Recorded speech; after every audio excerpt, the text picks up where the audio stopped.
Hi, and welcome to a brand new episode of Women in STEM. Thanks. You're welcome. So happy to be here. Thank you for having me again. Oh yeah, my genuine pleasure. Always nice to see. Always nice to see you. Yeah. Um, so anyway, we last left off, there was the big dance scene. Then Bean went to Jenny's house Mhm. and found Molly, and he's like, I'll come back for you. And she's like, take me now. And he's like, but I can't.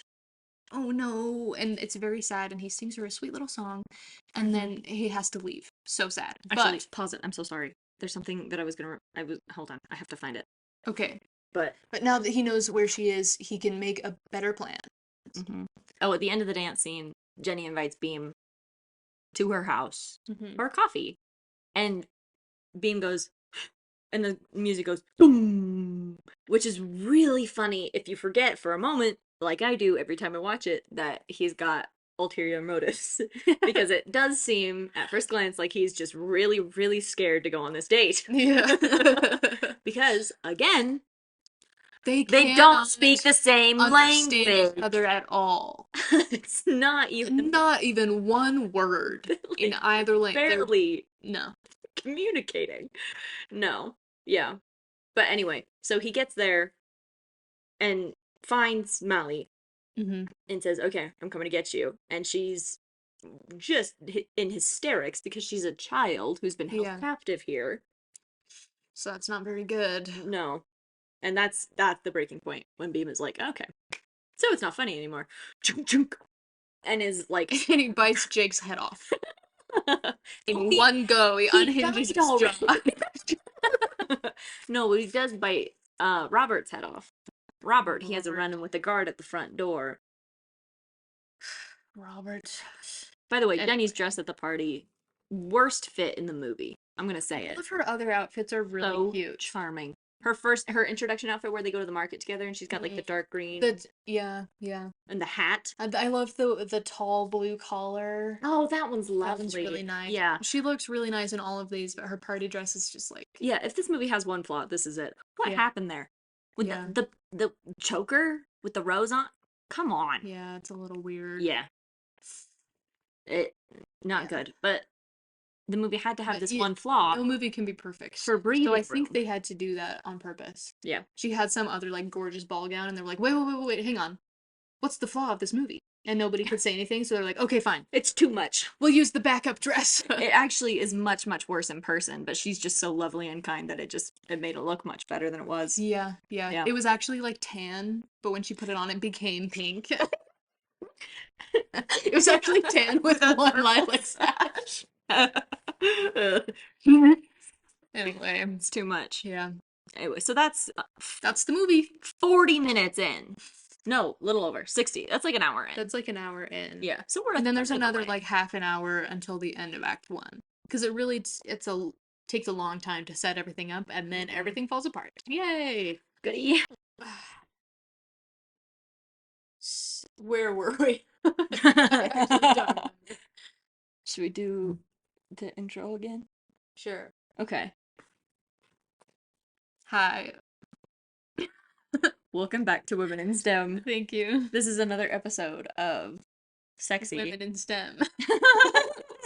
Sexy Telugu effervescent madness. That's it. That's it. Mm-hmm. For key elements of the movie, if you missed it, RRR. That's the movie that we're talking about. RRR, which can stand for multiple things. Take your pick, really. Rocks, roars, rips. Mm. Yeah. It does. So we're gonna be continuing, and we're gonna be wrapping up the first half-ish of the movie Mm-hmm. in this episode. Yes. Yeah, end of part 1. We left off at the dance scene. Yes. Yeah. So you could probably tell, we just finished that one. Same day. 2 seconds ago. Yeah. Yeah, well, 5 minutes ago, because we had to prepare for this one. Yeah, we wrote some notes. In so doing, forgot what we were talking about. It feels like it's been months. Good to see you again. Yeah, how have you been, actually? Yeah. How's your family? Oh, great. Yeah. You probably saw them last, like, a little after Thanksgiving, wasn't it? I think, you know what? I think you're Yeah. right. I think it was. Yeah. Oh, yeah, it's been a while. They're doing great. Yeah. How's yours? They're fine. They're fine. Yeah, they're visiting family today as well. Oh, So wow. yeah, yeah. That's nice. But Good for them. yeah, we're all doing really well. Thank you for asking. Yeah. Yeah. It's funny because today it's funny because today is only a couple days after Thanksgiving, and we are still here doing the exact same thing. And she just saw my family just now. Ian is there. He's here. He sees Molly, and now that he knows where Molly is, he has a better plan of how to rescue her. Because remember, that's his ulterior goal that we've, you know, kind of known for the whole time, but now it's really getting real. Yeah. And so, additionally, as Jenny is driving away to her house with Beam, Rom sees a familiar splash of paint. And this is one of those things that we were talking about last time that you think he's So you're like, oh no, he figured it out.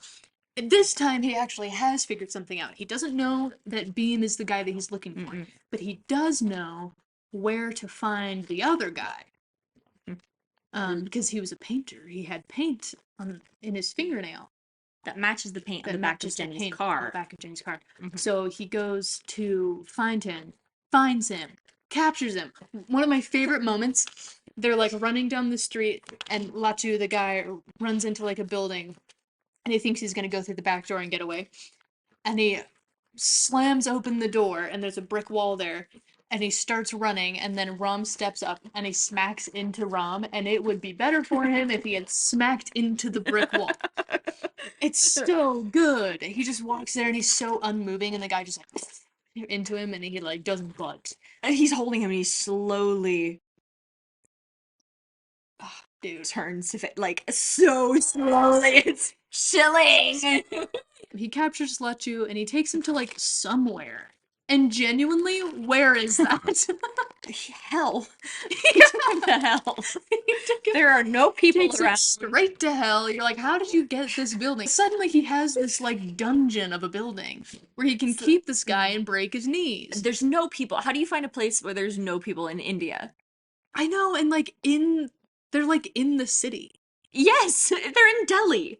How could you be in Delhi and just nobody notices? Yeah, no, he's torturing this man. Awful scene where this It's so bad. Lachu's got his hand on the ground and he takes his big old stick and he just pops fingers out of socket and then So just gross. was like, oh, you've got some knees too. And just starts going crazy on his knees. Yeah. Awful. Really. It's really bad. The worst part of the movie so far. So he breaks his legs, but there is a moment his bracelet flies off his hand and he suddenly like kind of snaps back to reality and like remembers who he is, and you're like, that's weird. Why would that be significant? And you won't find out for a while still. Yeah, we meet There's still so Sita. much time. So that's what in the friendship montage, Beam noticed the bracelet and Rom was like, oh, her name is Sita, and he's like, oh, Rom that's and Sita, so great. so That's cute. really lovely I'm of sure you you guys are so great together. No, really, I'm happy for you both. So Great. adorable, That's right? wonderful. Yeah. Because neither of them have any jealousy at all. Anyway, so then the He bracelet does this, flies by the way, off. while like his hand is just moving up and down the thigh. It's It's ridiculous. so- What it's are you talking? weird. We can talk about the like, platonic touch is a very important thing. I don't want to discount that. More men should like just be friends and Be have comfortable, normal like friendships hugging and friends, yeah. and like just And that's totally fine, but that being said, Absolutely. these two people are so gay for each other. Ridiculous! it is unbearable. So we know that the bracelet has some significance to like an old girlfriend of his, and it flies off of his hand, and then he suddenly is like, I have to go, and you're like, why? Yeah. And you're not gonna find out why for a while still. To Sita. But it's just a little glimpses. Tiny little. Oh, it's so good. Yeah. Just enough that you're like, oh wait, I remember. I don't know this guy's backstory yet. Yeah. I just remembered that actually he's a cop. I should hate him. Why do I?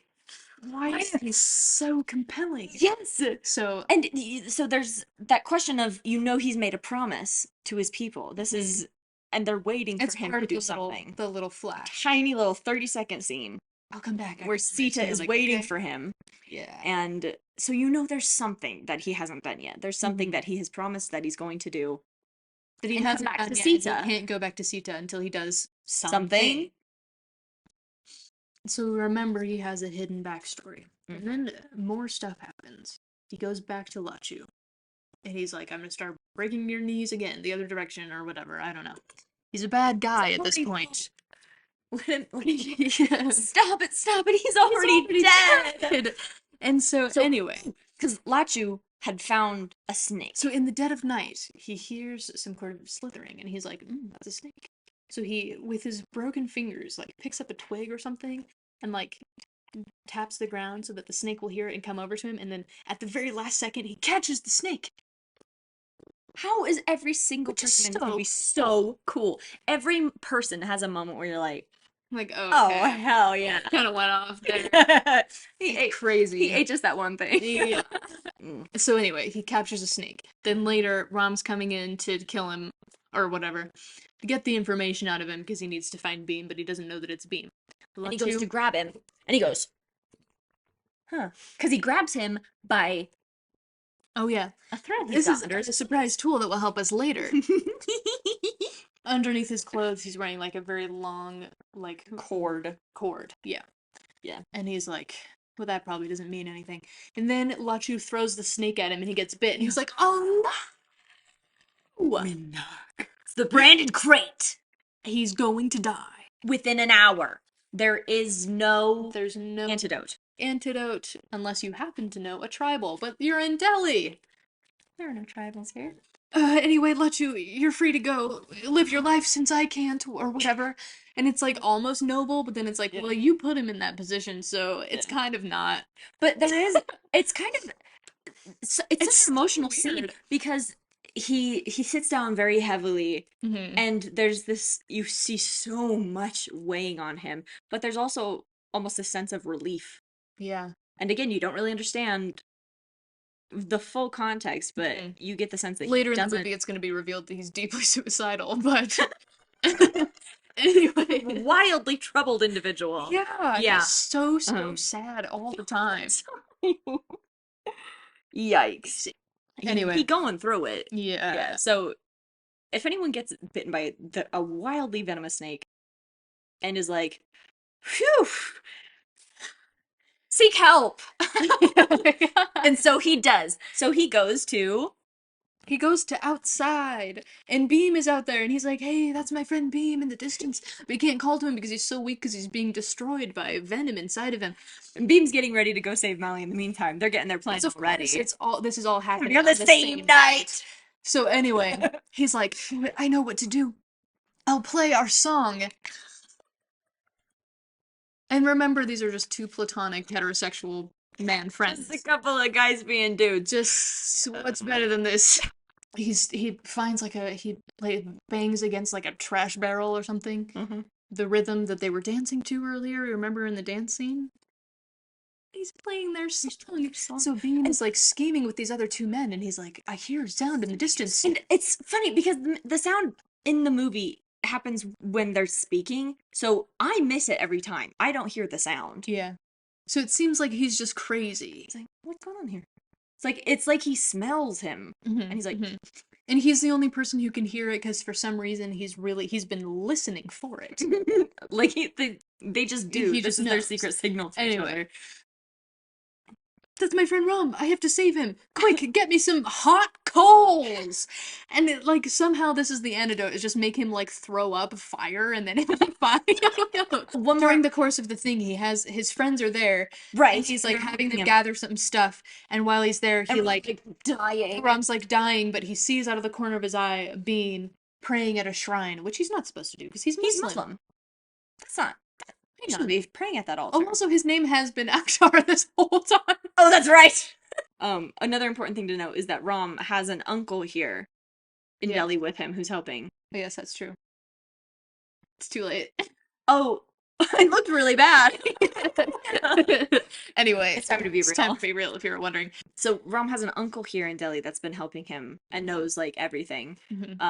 So I just would like to note that it's an interesting choice that he didn't choose to go to his uncle and instead chose to go to Beam. But well, it is also convenient that Beam was like on the same block. On the way, yeah. So, you know, that being said,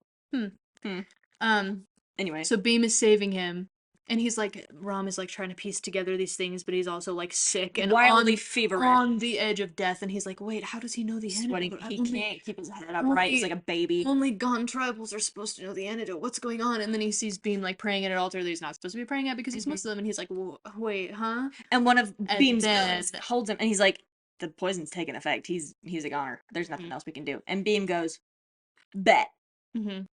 and takes off his holy thread from under his clothes. We have this.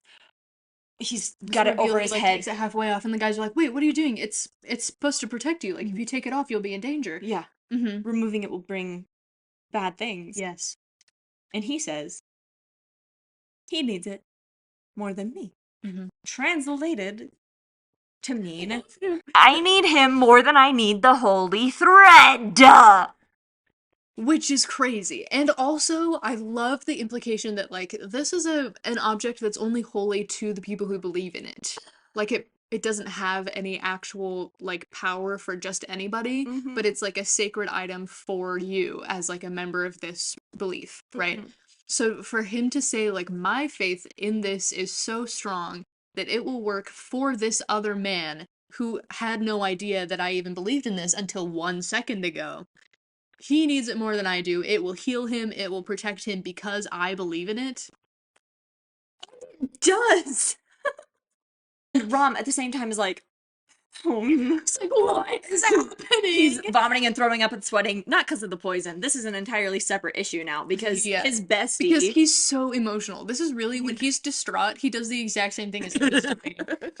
He's buckets of sweat and tears. He's punching walls. You know, the whole thing. Anyway. Yeah. So Beam like saves him and takes him to his home and rests him in bed and says, "Listen, man. I have to, you've figured it out by now, but I'll tell you anyway so that there's no doubt in your mind."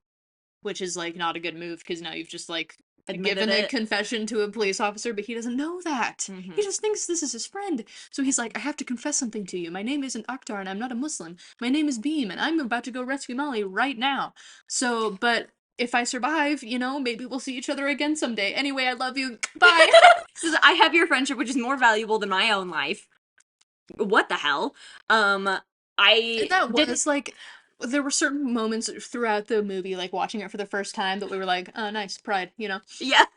Because we were watching it in June, and it's a story of two men who are deeply in love with each other. Yes. And then there's this moment where he says, if I make it back, maybe we'll see each other again, and if I never see you again, at least I'll know that I died with pride. And we were like, hell yeah!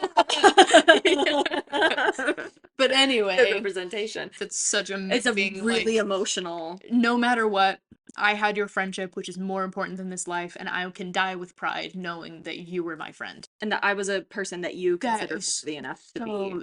I mean, it's so beautiful, right? And it's so heartbreaking because he's just given this, like, criminal confession to Rom, who now is like, well, now I know that it's you, and so I have to get you. Yeah, and is desperately trying to grab onto him, but again, he's like, don't go. Weak, and he can't because he's falling over out of the bed and everything. And Beam is just like, it's like Wesley being brought back from the dead, and he like can't move, and he has to carry him around. So Beam is like gently cradling his face and like laying him back in bed, and Rom is like trying to arrest him. But don't worry, just lay it's there. Gonna be okay. And he's I'll like, come back for you. He's like, no, don't. Please don't. If you come back for me, I have to arrest you. He also said, and this is really important too, is that Beam didn't tell Rom, not because I don't trust you. It's because I wanted to protect you. I know. Shut up!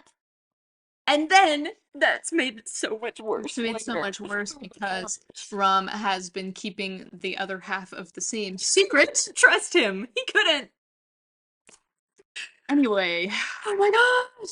Everything's fine. So everything's fine, and we see, so Beam leaves, and he's off to save the girl, and Rom is left alone in his bed. He builds up the strength to get out of bed, and he just starts punching walls until he's bleeding profusely. He's throwing like a full-on hissy fit. We can leave him alone for a little bit. You know, he's going through it, whatever. He needs a mourning period. Yeah. Of about a half hour. About a half hour, and during which the coolest thing that has ever happened on screen is about to happen, because we get to see Beam's plan. And you may remember from earlier how he captured a tiger that one time. It wasn't just for fun, in fact, it was for a reason. And this is the scene cool that There is nothing you can say that can oversell this scene. Mhm. I typically like to keep people's expectations pretty reasonable because you don't know what people's tastes are. Sometimes they like a movie, Mhm. sometimes they don't like it, You and don't that's want to be okay. like, this is the best movie ever, and then people are like bored with it. Yeah, because their expectations It's are like way me higher. watching Top Gun Maverick and my expectation is Triple R. Triple R. Not a bad movie, but I just couldn't get into it. I was expecting more. Yeah. That's impossible. First of all, with the whole movie, but especially with this scene. This scene makes you feel. I've never done cocaine, This scene has but everything. but it actually does. And if you feel like you've been struck by lightning, Mhm. Mhm. like you've just committed arson in Mhm. the best way possible. Yeah. There's no possible way to describe it. It is madness. It's so good. They're sitting on the truck waiting for the sound of the doors to open so that they can. It's so quiet, and then suddenly they just We go. burst through the door, and everyone's like, "Ah, there's a truck in here that's burst through the gate." And then oh, I love this is such a slick move. He's hiding in a tree, and as the truck passes, he jumps onto the truck, grabs a big sheet that's over the back of it, and pulls it down. He rolls off and reveals 1,000 animals. A whole jungle in the truck Wow! with Beam. Oh. Got like war paint on. He's got Mhm. his tribal outfit and he's got two lit torches. And he Yeah. goes, whoom, whoom, and the animals, whoa, unleash chaos. So good. Everyone is screaming. Everything's on fire. He has Yeah. 4 tigers. He's got bears. He's got panthers. He's got leopards. He's Mhm. got deer. And you think, what are the deer gonna do? The deer You'd do be the most. surprised. The most. Oh my gosh. Jenny is in a yellow dress. She's looking like Belle from Beauty and the Beast. Mhm. Lovely outfit. Um, Beam is just, and then he goes around and he sees her and she's like, And he's like, ooh. and so he puts her in a car. He's like, okay, hey, wait there. I'm gonna go kill everyone you know and love. Like, I'll wait here, you know? Yeah. Girl. I get it, is all I'm saying. Yeah. What choice does she have? Yeah. But also, she's down bad. And that's And understandable. blame her. Absolutely. The Yeah. kindest, sweetest man in the world. With the most beautiful brown eyes. Mhm. And also, he's a badass. Yeah. She never stood a chance. Yeah. He No. captures tigers like in his spare time. And hearts. Yeah. Rom had known him for all of he saw him from afar and was like, boom, boom. Yeah. like in Looney Tunes, the heart shape that like expands out of his like stretches out. Ooh, guy. Yeah. He sees Mally and they're bringing her inside and Governor Scott is so he's Which been is knighted by the hilarious. king. Just so you know, Scott is his first name. His last name is Buxton. So they call them Jenny Buxton and Lady Buxton, the wife. Never once do they call him Governor Buxton. Everyone calls him Scott, Scott, which that's so- is hilarious. It didn't First naming him, so funny. This is one of the things Especially later, but we'll get to that. This is one of the things that you pointed out to me a couple months in that I hadn't realized. I think it was within this year Mhm. that you were like, "Did you know this is first?" And like, yeah, I know in my head, but to say, yeah, no, that's his name is Scott Buxton, Mhm. and it makes it so much richer. What a Yeah. lovely world we live in. Yeah. Anyway, so he's been knighted by the king, which is the reason that they're having this grand party anyway. Mhm. He's not showed up yet, but Lady Buxton and they're all like running, they're fleeing into the palace, and they're bringing Mally, but she breaks off and she goes to make a run for it to Beam. Robert, the guard from earlier, grabs her by the hair and whoom, whips her back into the palace, shuts and locks the door, straps the key to his arm.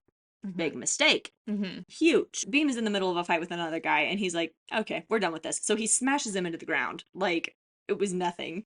You're Like not he's worth a my time. doll. Dunk. Yeah. And then Robert, like, he's getting, like, all revved up, and he's ready to go, and he's like, and Beam, one punch just KOs him. Like, his feet knock out from Yeah, under him. his helmet comes off and goes spinning in the air, and his head like Harder than a human person has ever been hit before. he skids 20 feet. Skips across the pond. And he goes to grab a chain. He's like, this'll help. And then Beam is like, oh, that's a great idea, actually. Grabs it from him Chain. and just goes, Hey, have you ever seen Bahabali? I think they did this and that. Yeah, hang on. beats him into a pulp. Something something. This movie is so awesome. So good. It's so It's good. so awesome. Like, you know, sometimes where people are like, I just don't really love like gratuitous violence in movies. Can't relate. No. Genuinely can't relate. Have you seen Triple R? It would change your mind. And it did. It changed mine. I used to never describe myself as a violent person Mhm. until this movie. Mhm. Now I crave blood. So he's got Robert. Yeah. He's beating with the chains because there's something there about the chains of the oppressor, something something. Yeah, the it probably doesn't mean We don't need to anything. like. I'm Again, here for the gratuitous violence. There's no symbolism in this movie. Whatsoever. There's no plot. It's just vibes for 3 hours. Swings him over the head and he lands on a deer antler. It's awesome. He gets impaled by like an elk. Because then the elk is like, there's a guy on me, and the guy is like, ah, there's an elk. Yeah. Oh, It's dude. pretty. It's also the greenest deer you've ever seen. Yeah. Why is yeah. it that color? I don't care. We're moving on. Yeah. He removes the key from the arm that's now useless and bloody. We never see Robert again. Yeah. He died that day. So Beam has the key and he's running. He's running. He's running. Enter the belle of the ball. Rom is back, and he's wearing all of his police uniform, and he's done his hair, and you're like, why did you do your He hair? took the time to get ready. It's like, why are you like this? You know, where it's like, oh, Beam is at a party, and he has to doll himself He's up. been filthy. He's been beating a man to death for the past week. Mm-hmm. He takes the time to get a bath, to shave, to clean up a little bit. It's self-care because he had a rough night. So Beam is running and running and running, and Rom just walks in, and they lock eyes. Akhtar! Because Oh, he's yeah. still not used to him being Beam He yet. still calls him Akhtar. Yeah. So he His rolls name. in on a flaming chariot. That's For why? He lit the chariot on fire himself. It wasn't already on Because there's a fire. lot of things that are on fire, so you think like, well, maybe just caught on fire, but I don't think so. No, I he think came in from the outside. he has a chariot from the outside, pulled by 4 white horses, and he lights the tires on fire, and it just rolls into the party. He locks eyes and jumps out of it, And keeps and keeps and he pace just with it. keeps stride. He meets Beam. Who gets knocked out by one of the flaming tires, by the way. He goes, toom, toom, toom. Yeah, because he drops like the thing so that the horses can run, and then the tires are still on fire, which is a recurring theme in the movie, by the way. And then so he sees Akhtar / Beam, and Beam's like, "What are you doing here?" What are you dressed as? And he's like, he won't look. What are you dressed as? Oh, He thinks it's a costume party. He's like, oh, you're crashing the party. Anyway, so he's like, he won't look him in the eye, but he's like, you're under keeps arrest trying to grab his for wrist. whatever, and he's like grabbing his wrist, but he keeps like pulling away before he can get the handcuffs fully on. And he's like, "What are you doing?" And Ram is like, "You're you're under arrest." This goes on for so long. so long. I mean, it's like a minute, but it feels like a lifetime Because it's certainly it just does devastating. the characters as well because it's so devastating. Yeah, Beam doesn't want to believe it. He's just confused. He doesn't know what's happening. And that's what he's saying. He's like, I just don't understand why you're acting. Why are you saying these things? Why are you wearing these clothes? What is happening? And he just refuses to believe it. And again, Ram is he cannot make eye contact with him. Mm-hmm. And over again. And he doesn't want to hurt him, but he punches him once.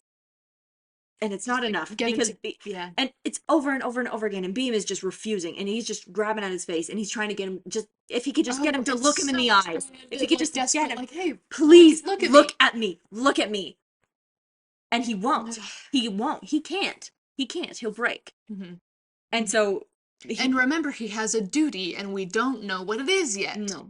Still, we're halfway through the movie, and we're like, why am I torn between who I want to win in this battle? Because we know who Beam is, we know what he's fighting for. Of course we want him we rescue want him Molly. to win, but then it's like, but I love Ram so much. Yeah. And I know that there's something there, I just don't know what it is. So you like almost want him to win, but then they're like, it just feels wrong. It's gripping. Yeah. And so Ram pushes Beam one last time, just punches him, and then and so Beam lands on a fence, and the key flies out of his hand. Oh no. And it skids, and then there's like a manhole cover with holes. And this is my favorite thing to watch with people because there are a few moments Because everyone's that like, get everybody. The second you see the manhole cover, that's Everyone gasps, so they're waiting with bated breath. Falls through. And it's like, Whoa. no! Every Now what? time. Every time. It's amazing. I love it. Yeah, Everyone it's is so the good. same. I'm like perspiring. Man, It's that powerful. this movie is so intense. Yeah, there really is something. This whole thing takes over. It's it's been like 2 minutes, by the way.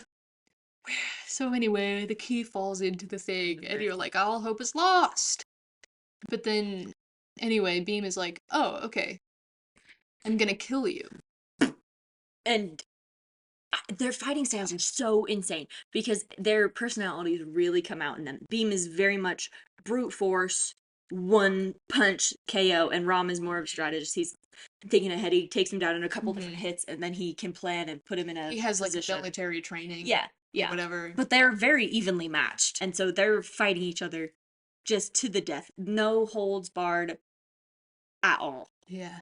But Beam is out for blood. He's so angry. This is his chance to save this girl, and his best friend Is ruined it getting for in the him. way. He Yeah. threw it away. It's like, Yeah. So there's and so we haven't talked about fire and water. okay, so here's the thing.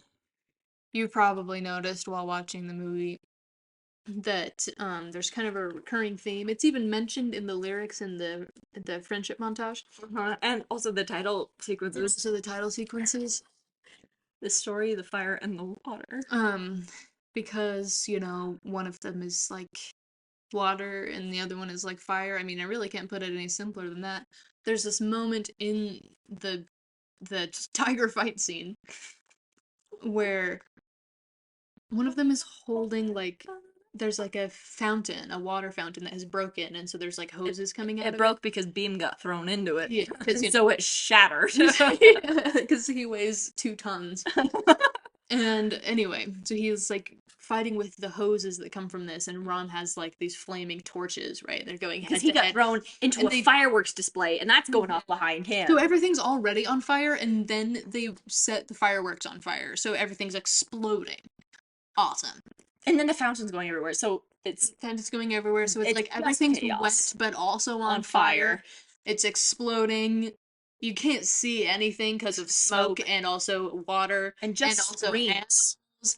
Everyone's just running around, going nowhere in particular. And I love this too because in a scene where there's not an animal like prominently, they didn't really bother to animate any of the animals in the background because this is the focus. And it took Yeah. me many watch throughs to even start to notice this, but there's no animals in the background, and so it's just a bunch of extras just running around willy-nilly. Yeah. And I just really like that a lot because yeah, Queen, you know, don't overdo it. We got it.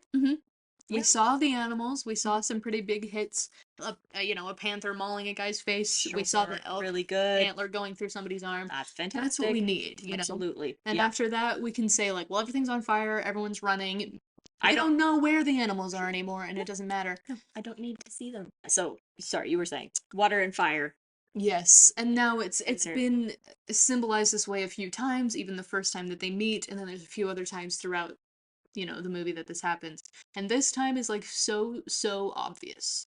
This is like until the third act, this is the number one time that you're like, oh, I get it. Beam is water, and because of the way that they're fighting, and they're literally holding water and fire, and they're going to kill each other. And they're spinning through the air at each other, and this is when the music really kicks in. Da-da-dum, da-da-dum, dum, dum, dum. Da-da-dum, da-da-dum, dum. And then they hit connect, and then they just cancel each other out completely, and they both fall to the ground. Rom gets up. Oh no, there's a tiger coming towards him. He goes, no problem. Grabs one of his torches and goes, all right. He just punches it like in the chin, and it's like and never bothers him again. Runs away. It He never wins bothers a him fist again. fight with a tiger. That's insane. Mhm. This is the best movie ever made. And I've said this on this, I think on this channel before, but I was trying to get someone to watch this movie, and at one point I said, yeah, a guy punches a tiger in the face, and he said, what? Don't spoil it for me. And And you're like, it as I is- said earlier, it's literally blink and you'll miss it. yeah, it does not contribute to the plot in any way. Yeah. That's just for fun. It's just part of it. Yeah. And It's just like, well, they're both there because Beam brought them both there because of his thing where he has to save Molly, which is the focus of the story. yeah. So it doesn't really matter that there's a tiger there. There just No. happens, he's just there. Yeah. Yeah. Oh, Anyway, we got to so this part in good. the movie, and the guy turned to me and said, I had forgotten about this. I was like, yeah, Mm-hmm. that's, yeah, Exactly. exactly. Like, I know what I'm doing in selling the movie at this point. Yeah, I'm Trust not me. an amateur. Come on. Yeah, anyway. So, oh, but he looks around and, oh no, Beam is gone. Oh no. He spots him. He's climbing up. He's scaling the walls of the palace, climbing up to the roof. Like an Assassin's Creed. Just like an Assassin's Creed. Scenes in this movie that you're like, this is Assassin's Creed. It's awesome. Mm-hmm. Okay. Okay. So, Dude. keep it together. We're nearly there. This movie has everything. I don't know if you remember that I said that already, but in case you missed it, everything. It's not an exaggeration. We're not kidding. Genuinely. If there's one single thing that you think of, and you're like, I bet they didn't do this. You're wrong, okay? They did. And they did it well. Mm-hmm. Mm-hmm. Okay. Well, he's on top of the palace. Yeah. He's running. And Rom just, like, gets there. Somehow. He's like, oh, I see him, and then just is there. You can tell or something. He's like in RuneScape. In RuneScape? You can teleport. Oh. So it's two games in one. Assassin's Creed. Listen, you guys. We've been here for 2 hours talking about this movie. Time. We were here for an hour and a half before that. I was just doing a puzzle where we didn't start recording. Yeah. Okay. Anyway. Anyway. He throws a marble at him, and again it shatters because Beam is stronger than the marble. Yes. And Rom he's got Beam in his mercy. He's got him, headlock, and he grabs a sharp chunk of marble like a dagger, and he goes, let's stop it. He can't do it. Is it because he loves him? Yeah. Or is it because he needs him alive for the promotion, which we didn't mention, but you get him dead, But receive you a bounty. remember, because you've seen the movie. Yes, you've seen the movie. So the whole time you're like, wait, was their whole relationship a lie? Because that's probably what Beam is thinking at this point. Mm-hmm. But then it's like, well, but he loves him. But Father, I love him. Stay away from my baby. But mother, I love him. You wonder if the goal had been to kill him. Mm-hmm. Could he have done it? Could he have done it? Or is he too in love? And we'll never know the answer to that question. Having a good day. They like break off huge pieces of building to throw at each other, to kill each other. And Beam... That's another Bahubali thing. If Rajamuli knows his stuff, and his favorite things are to swing a body around randomly, knocking down everybody with him, to beat somebody with chains, and to break off chunks of building and throw it at another person in a fight. Or to throw a person at a building, but then in the momentum, they also can just keep holding onto you and throw you higher up into the building. Yeah. That's so cool. That's really good. Big fan of that. Yeah, we need to see that Keep more. doing that, please. Absolutely. Oh, man. Which, actually, they do in Puss in Boots. Do they? Colon Last Wish. Puss in Butts. Gross. No! I'm leaving. I'll see you later. Oh. Don't go the same way I'm going. Hello and welcome to Women in STEM. Whew. Everything is so good right now. That's true. Mm-hmm. We've actually never had any problems. So, unlike Ram and Beam, who, when we last saw them, were trying so hard to kill each other. Anyway, Ram has these, like, big ol' bullets on his Beam takes him out, Wolverine style, stabs him in the heart, no hesitation. Yeah, just all the way through. Ram is coughing, he goes, coughs up blood, and you're like he just got stabbed in the heart and lungs. you think, oh, he's dead for sure. He's dead. He's Yeah. not gonna survive this. So Beam goes running because he's just gonna jump off and go rescue Mally and just beat everybody to death with his bare hands. Hmm. And you know he could, Yeah. but Rom, inexplicably, totally fine, like no lasting damage from that at all. Yeah. But he gets up and he starts running after him, and he reaches into his shirt and he pulls out Beam's holy thread that Beam used to save his life from the poison. Like an hour ago. Just barely! Beam's own holy thread, and he uses it as a whip and just lashes it around Beam's wrist so he gets caught and he falls from the roof, and he's holding on by his wrist, and Rom is wrapping him up and pulling him up slowly, and Beam is going, and Rom goes, you need to surrender to save her life. And you look, and Governor Scott, it's a vertical shot. We're looking straight down at him. So he's got this big. Such a good shot. It's so good. It's so He's good. dressed like the emperor of the universe. And he carries himself like it He's too. like holding a big ol' shotgun, One-handed. one-handed, which is one of two epic Governor Scott moments, to be honest. They don't ever try to make him redeemable or No, sympathetic. no. He's the He's most a evil horrible person guy. that's ever lived. But But he kind of slays a little bit. Because he's in a Rajamali movie, he has to have a moment that you're like, oh, that was cool, because these movies are cool. Anyway, so this is one of his moments. He's wearing like a cape that's a mile long, Yeah. full like red Fur lined. yeah, and he's holding the gun with one hand. And he looks up at Beam. And it's chilling. And you can tell he's a really good soldier because I didn't see him doing, you can see in the background of a couple of the scenes him like walking out. But Mhm. he's just so unbothered.